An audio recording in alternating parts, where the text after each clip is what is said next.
Rugby is one of the roughest, toughest sports in the world. It's a no-holds-barred, rock-em, sock-em game that demands all a player has to give. And here at the Pioneer School for the Blind in Worcester, South Africa, the players give a little bit more because all the members of the rugby team are legally blind. The Pioneer School's purpose is to teach visually handicapped youngsters how to cope with their problem and lead normal, productive lives. To teacher Edward Nortier, leading a productive life also means playing rugby, the most popular sport in South Africa. But it was difficult to convince school officials that it could be done, as Headmaster Rubin explains. I don't think there was actually very open opposition, but I think in our minds we had a bit of a doubt about it. We didn't think it possible, and we didn't think perhaps it would last.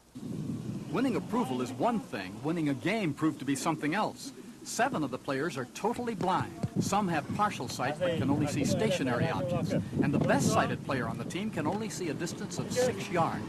Now, to make matters worse, there are no other blind rugby teams in the world. The only opponents the coach could find were sighted, but the players met the challenge. Even though people said before it was impossible, we're playing against sighted teams, and we also beat sighted teams. Today, especially for You Asked For It, the Pioneer School team will play a regular sighted team. Ooh, ah, ooh, we salute you! Ooh, ah, ooh, for a hard-off game!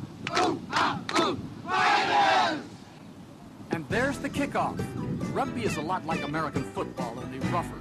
Protective equipment is never used, and there are no timeouts. Most of the action takes place in a midfield pileup called the scrum.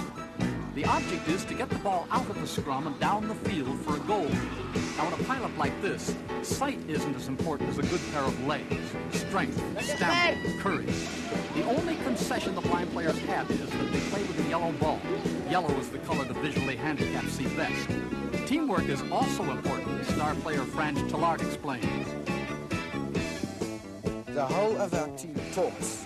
For instance, when the opponents kick towards us, some of the guys in our rugby team, who can see better than I, shout, left or right, and I run that direction. And wherever the ball hits the ground, I hear it, and then I go for it. The two teams are pretty evenly matched, which isn't a big surprise considering the Pioneer School's record. They've won 6 of 12 games so far this season. In the very first game they played, the team lost 25-3. The next season, they went back and beat the same school 28-0. Well, so far in this game, the two sides have matched each other goal for goal. Neither team really enjoys an advantage. All that matters on the field is playing the best you can and giving all you can. But what happens when roles are reversed? Can the sighted players score goals like their blind opponents if they are deprived of sight?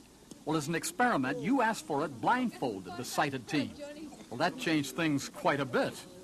For the first time, the sighted players learned what it's like to run down a field at top speed in total darkness. Of course, the blind players have had years of practice in coping with their handicap, and their morale is exceptionally high. In fact, the success of the team has infected the whole school with a sense of pride and achievement. Needless to say, the rugby players are the school heroes. And what makes them heroes isn't just the fact that they play the game, but they play it as it should be played, hard. At times, that leads to injuries, even serious ones. Broken arms and legs are common.